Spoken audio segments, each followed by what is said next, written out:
Good day everyone, this is Alvin again from the Philippines and welcome to my second leaderboard for Miss Universe 2023.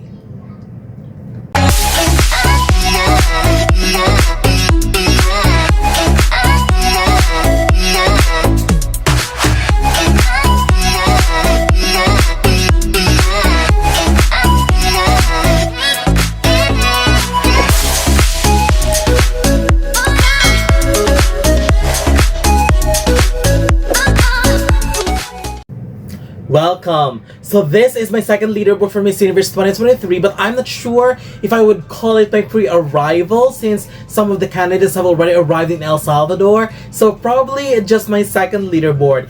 And before we talk about my second leaderboard, let me just give a huge shout out because days ago, I have actually received a package from my Amazon wish list, and the package states that the package is from Jennifer. But unfortunately, I really tried to think of someone that named Jennifer who could possibly send me the package, and I've already posted it on Instagram as well, but unfortunately nobody reached out to me, so I'm not really sure who exactly it is. So if you are watching this, I really hope this message gets to you, but I just wanted to thank you so much for sending me all of this, and I will make sure that all of this will be shared not only to me but to my students as well. And I truly appreciate everyone who's really taking their time to check out the link on my Amazon wish list and share what they have to me, and I truly appreciate that. Thank you very much.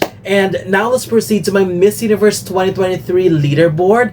It's supposed to be top 16 only, but then I decided to add 5 more ladies bubbling up, so it's a top 21.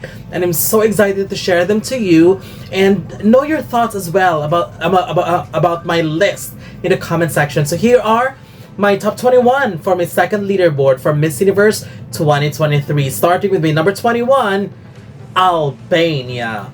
Andy Demneri, watch out for Albania because she could be a big surprise from Europe this year. This woman is working so hard for the pageant, and I can feel that she really wanted this. She is already one of the top performers in the votes. She speaks very well and is being polished perfectly. Not to mention that her performances at the nationals were pretty decent as well. So I won't be surprised if she'll go higher in the next leaderboards. Number 20, Zimbabwe. Brooke Jackson still remains as one of my sentimental favorites. She's stunning and I'm positive that she'll be dazzling on stage. I am looking forward to see her with some more personality because there are times where she either appears timid or reserved, and as a Miss Universe, you are expected to speak a lot, engage a lot, so that's the side of her that I really wanted to see. Number 19, Singapore. Priyanka Anuncia. I am keeping my eye on Singapore too because I can truly feel her determination to do really well, and her hard work is really showing in every post and updates that she's giving us. This photo of hers is absolutely beautiful. I also love her work being in the field of law and criminology, and she speaks very well too. Number 18, Colombia. Camila Avella, one of the strong competitors for sure in terms of runway performances, and her physical transformation has been impressive and surely commendable. She is one of the 2 married women to compete after the change of pageant rules, and I still believe that it would be great to see her get a placement and will serve as a representation for married women in the finals. Number 17 goes to Lebanon. Maya Abul Hossein, and oh my gosh, she may be one of the ladies who were chosen lately, but she is fantastic. I love her beauty so much, and it is even more satisfying to know that she speaks very well and is very active in sharing her preparations for the pageant. Lebanon would be an impressive surprise. Number 16, Costa Rica. Lisbeth Valverde, well, I won't be shocked if Costa Rica goes far this year. She is stunning and has been very very consistent when it comes to her styling. And if you check her social media, she's always on point when it comes to her looks and styling. She's also very active in her social works, which is commendable, and a strong speaker. So to me, as of the moment, Costa Rica is currently ticking all the boxes. Number 15, Spain. Atenea Perez. Spain got a Miss Universe smile and that Miss Universe glow, and that's what I love about her. She really needs to step up her game though when it comes to styling, because she has the potentials to slay everyone and emerge on top. But as of the moment, she isn't giving me top 5 vibes yet, and that's what I wanted to see from this beauty. Number 14, South Africa. Bryony Govender. A huge applause again to Bryony and her team, because her transformation was mind-blowing. I am very, very impressed with her overall transformation, that she is now creeping up the list and could potentially be a top contender. Good job to her so far, and her departure photos, my goodness, impressive. Number 13, Dominican Republic. Mariana Downing. I understand that she is a strong favorite, and her performances at the Nationals were quite impressive, and I recognize that. However, as of the moment, on a personal level, I felt like there are much stronger competitors, but I am also expecting a surge from her post-arrivals, because even last year, Andreina only started to make waves post-arrivals. So I'll put her at this spot as of the moment, which with of course some huge possibilities that she may go on top very, very soon, if she will be delivering what I'm expecting to see from her. Number 12 goes to Brazil. Maria Bresciani. Let us keep in mind that Maria won the crown at the Nationals at such a young age, beating some favorites and experienced competitors, and I have a feeling that she can possibly do the same at Miss Universe. She is a hard worker, and what she has done so far were very, very impressive. One of the most consistent candidates so far in terms of styling and preparations, and her consistency is of Miss Universe caliber. Number 11, India. Shweta Sharda. India's recent post definitely showed that they have mastered how to style and prepare their candidates very well. Although on the irony, I wasn't a huge fan of her departure styling. I still felt like, even though I wasn't a fan of it, I still felt like Shweta has cemented herself as a decent and strong contender this year.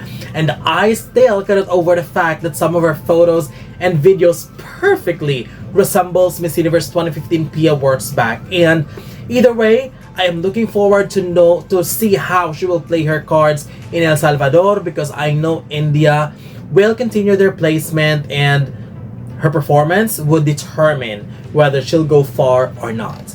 Now let's go to my current top 10. Starting with my number 10, Venezuela. Diana Silva. Venezuela is surely coming as a top contender. Very well prepared, well styled, and equipped with impressive and intense preparation. Although I am secretly hoping in my heart that I would love to see that softness and vibrance in her styling, just like Amanda last year. But I am also keeping an open mind to see how she'll play her own game. Nonetheless, Venezuela could easily pull another top 5 placement. Number 9, my sentimental favorite, Australia. Moriah Wilson. I am definitely rooting for Australia this year. I am feeling and sensing something special in her. She is giving us silent threat vibes, and if you have been following her, you might understand what am I seeing. She just posted her departure photos today, and she looks spectacular. I would be cheering loudly if she secures a top 5 spot. So here I am, hoping that she will do well from day 1 to the finals. And I was really worried because Australia will be competing in a Latin country, so I don't know if it will affect anything politically. But then I remembered that Jennifer Hawkins won in Ecuador. So Australia could do it again, winning in a Latin country. So let's watch out for her. Number 8 goes to Peru. Camila Escribens. It's just so majestic to see how Peru is building up their name in pageantry, especially in recent editions, and I am positive that their success would be continued with Camila. She is an experienced candidate, so I have no doubt that she will deliver in terms of styling, speaking, and performance. The only determining factors that will affect her placement would be the competitors that she will be standing against with. But nonetheless, I am very positive that she will deliver in all rounds of the competition. And this is also my opportunity to advertise that tomorrow I will be interviewing Camila in my Instagram account, so be sure to join us. It's going to be Thursday, 11 p.m. in the Philippines and 10 a.m. in Peru. Number 7 goes to Nicaragua. Shanice Palacios. One reason why I wanted Nicaragua to do well, even go as far as top 5, is that I would love to see new countries. And Nicaragua is, although a familiar country, of course, in beauty pageants, but we rarely see Nicaragua going as far as top 5. So it would be fantastic to see them placing very high this year. Also, when Shanice was crowned, she is a familiar name in pageants because, of course, she competed at Miss World prior. But what I love about Shanice is that she earned her title as not because she is a familiar name, but because she has made 360 degrees of improvement and transformation, and her hard work is definitely commendable. So it would be amazing to see her do well, and with how she's preparing for the pageant, I believe her efforts will be worth it. Number 6 goes to the United States. Noelia Voigt. There's no question here. USA is coming very strong and could even pull a back-to-back victory. Noelia isn't playing games because her performance at the Nationals alone was a valid proof that USA isn't playing. They are fighting for that back-to-back, and if she makes the top 5, it could potentially be an easy breeze for her for the crown, as she is an impeccably good speaker. Number 5, Thailand. Antonia Porcil. With all the pressure of being a Big 6 title holder, it is so amazing how Thailand is not leaving any stones unturned and making sure that her preparations are smooth to perfection. Antonia is clearly someone we can rely on in terms of beauty and performance. We have already seen the best of hers in terms of styling and performances, and I'm looking forward to see her top those and impress us even more. Number 4, Puerto Rico. Carla Gilfu, a very solid contender, and no matter how I try to rearrange everything, figure out different scenarios, I just cannot imagine a top 5 this year without Carla, without Puerto Rico. She has been extremely consistent, a true hard worker, and she is very open to everything that would lead to her improvement. The competition is tight, but what's good about Carla is she knows how to adjust to make sure she is still on top of the game. Number 3, France. Diane Leire.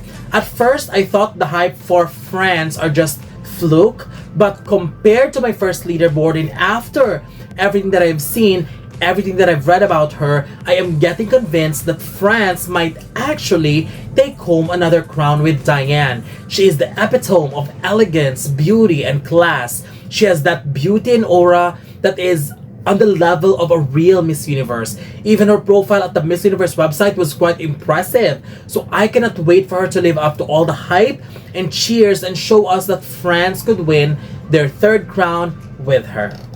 Number 2, the Philippines. Michelle D.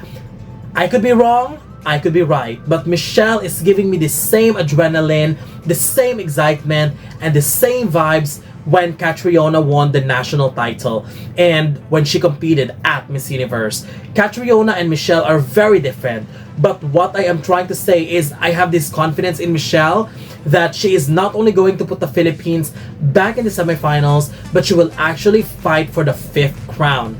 This woman is a perfectionist, and that is one of her best qualities. She directed her own Hello Universe video. She has a consistent advocacy on autism way before she competed at Miss World, and even now going into Miss Universe for so many years, and has been actively working on it. She is well experienced, she's an incredible speaker, one of the best speakers of this batch actually, and she takes every criticism and improve herself based on it. And I saw a clip of Pia Wurtzbach being interviewed when she said that she saw Michelle's gown, and she said that we are going to love it. And even Michelle said before that her gown is going to be iconic. So her preparation alone just speaks so much to me.